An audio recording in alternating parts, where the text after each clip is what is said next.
Good morning, class. Our next topic was recycling of paper. Professor Ahmed draws attention of the children to another cause of deforestation.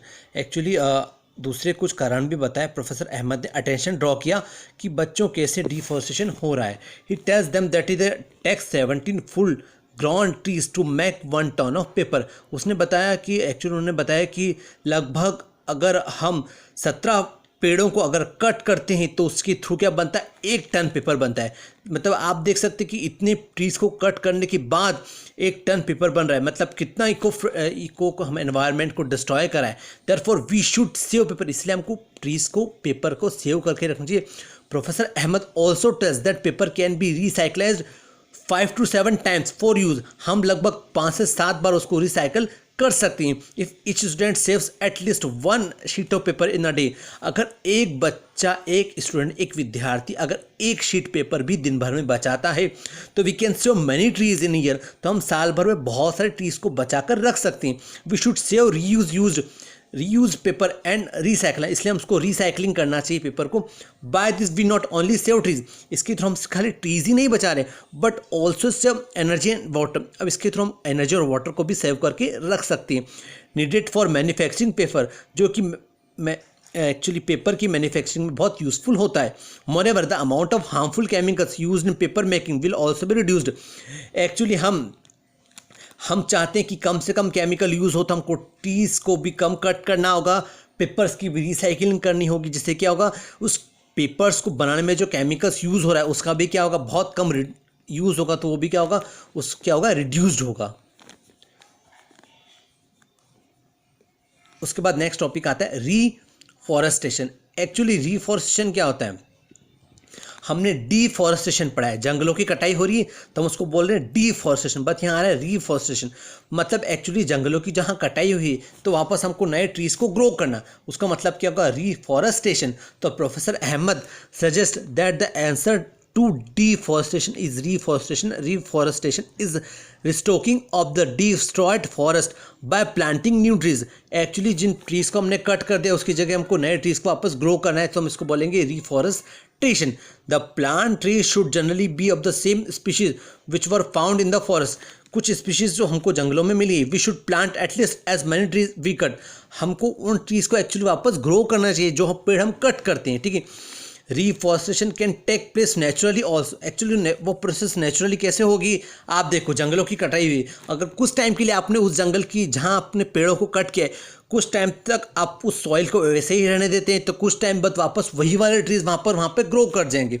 If the destroyed area of the left undisturbed, हम उसको disturb नहीं करते हैं, it reestablish itself is natural reforestation. Actually वहाँ क्या हो जाएगा, naturally reforestation हो जाएगा. There is no role of human beings. वहाँ पर ह्यूमन बींग का कोई रोल नहीं होगा. We have already caused tremendous damage to our forest. हमने वैसे ही बहुत हमारे एनवायरनमेंट को नुकसान पहुँचाए. If we have to retain our green wealth for future generation, अगर हम अपनी वेल्थ को वापस हमारी जनरेशन के लिए, फ्यूचर के लिए अगर हम ट्रीज़ को सेव करके रखना चाहते हैं तो हमको उसको क्या करना होगा, प्लांटेशन करना होगा. More and more plantation we should do. Professor Ahmad told them that in India we have the Forest Conservation Act. Actually India में फॉरेस्ट कंजर्वेशन एक्ट बनाया गया है. This act is aimed at preservation and conservation of natural forest. Actually natural forest का preservation रखना और conservation करके रखना इस एक्ट के थ्रू बताया गया. Meeting the basic needs of the people living in our near the forest. After some rest, Mahadev ji ने कुछ रेस्ट और किया. उसके बाद ask the children to start heading back. उन्होंने बोला हमको अब वापस चलना चाहिए. एक्चुअली उनको काफ़ी टाइम हो चुका था उस फॉरेस्ट में, काफ़ी सारे स्टडीज़ करी थी, काफ़ी सारे नॉलेज उनको मिल गया था. उन्होंने बोला heading back because it is not advisable to stay in the jungle after sunset. Actually हमको सनसेट के बाद इन जंगलों में नहीं रुकना है. ऑन गेटिंग बैक, वापस जाने के बाद वो इसलिए वापस चले गए.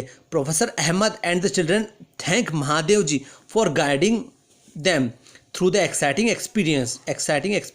एक्चुअली कई सारे उन्होंने एक्साइटिंग, बहुत ही आपने खुद ने देखा, कई सारे उन्होंने एक्सपीरियंस किए, अनुभव किए उस जंगल में घूमने के बाद. तो उन्होंने एक्चुअली उसके महादेव जी को, प्रोफेसर अहमद और उन चिल्ड्रन ने बहुत कहा कि thank you so much for your guidance. उसके बाद what you have learn in this chapter, actually कुछ पॉइंट्स हमको डिस्क्राइब करना है कि हमने इस चैप्टर में एक्चुअली सीखा क्या क्या है, ठीक है। तो according to first point, wildlife sanctuary, national park and biosphere reserve के बारे में हमने पढ़ा, वाइल्ड लाइफ सेंचुरी के बारे में पढ़ा हमने, नेशनल पार्क के बारे में पढ़ा, and other species reserve are names given to the areas meant for conservation and preservation of forest and wild animals. Actually forest और वाइल्ड एनिमल्स को कैसे हम प्रिजर्व और कंजर्व करके रख सकते हैं, है ना, ठीक है। सेकंड पॉइंट हमने क्या पढ़ा, biodiversity refers to the variety of living organisms in a specific area. Actually biodiversity actually होती किसी को अलग अलग एरिया में अलग अलग एनिमल्स को प्रिफर करती है। Plants and animals of particular area are known as the flora and fauna of that area. मैंने आपको बताया था कि प्लांट्स और एनिमल्स जो अलग अलग पर्टिकुलर एरिया के होते हैं उसको बोलते हैं flora and fauna. Endemic species are found only in a particular area, और एंडेमिक स्पीशीज़ कुछ पर्टिकुलर एरिया में ही हमको मिलती है। हमने आपको बताया था कि एंडेमिक स्पीशीज़ का है जो एनिमल्स या प्लांट्स बहुत कम क्वांटिटी में बहुत डेंजर कंडीशन पहुंच गए, खत्म होने के, तो हम उसको रखते हैं एंडेमिक स्पीशीज़, ठीक है। तो are found in only particular area. Endangered species are those which are facing the danger of extinction, जो मतलब विलुप्त होने वाले, जो बिल्कुल खत्म होने वाली है, ठीक है। उसके बाद हमने आपको रेड डाटा बुक के बारे में बताया था। Red data books contains a record of a endangered species. वो बुक जो एंडेंजर्ड स्पीशीज का रिकॉर्ड मेंटेन रखती है हम उसको बोलते हैं रेड डाटा बुक। उसके बाद देखते हैं माइग्रेशन, आपको बताया था मैंने। Migration is the phenomena of movement of species from its own habitat to some other habitat for a particular time period every year for specific purpose like breeding. हमने देखा कि वो फिनोमिना है मूवमेंट ऑफ एक species का actually movement हो जाता है फ्रॉम इट्स ऑन हैबिटेट, जहाँ वो रहती वहाँ से दूसरी जगह चली जाना, अपने एनवायरनमेंट चेंज हो रहा है, अगर बहुत कुछ चेंजेस आते इको होता है तो क्या वो अपने हैबिटेट को चेंज करके किसी और जगह रहने चले जाते हैं, फिर वापस अपने हैबिटेट में कुछ टाइम बाद अपने जो जहाँ वो रहते हैं वापस वो आ जाते हैं। Habitat for a particular time period every year for a specific purpose like breeding. Actually breeding के लिए वो अपनी जनरेशन को आगे बढ़ाने के लिए, रिप्रोडक्शन के लिए हर साल कुछ समय के लिए वो वहाँ से चले जाते हैं, ठीक है।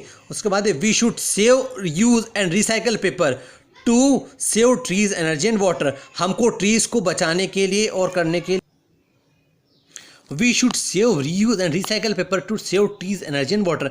एक्चुअली हमको सेव करके रखना चाहिए, रीयूज़ करना चाहिए ट्रीज़ को। Actually we should save reuse and recycle paper.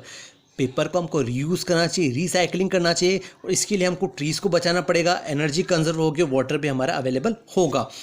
Reforestation is the restocking of destroyed forest by planting new trees. Actually हम जब रीफॉरेस्टेशन कर रहे हैं तो क्या हो रहा है, restocking of destroyed forest. Actually जो जंगल खत्म किए गए वहाँ पे नए पेड़ों को अगर वापस बोया जा रहा है तो हम क्या करें, रीफॉरेस्टेशन। ओके क्लास, हम इसकी नेक्स्ट लेक्चर में हम इसकी एक्सरसाइज डिस्कस करेंगे, ठीक है। Okay class.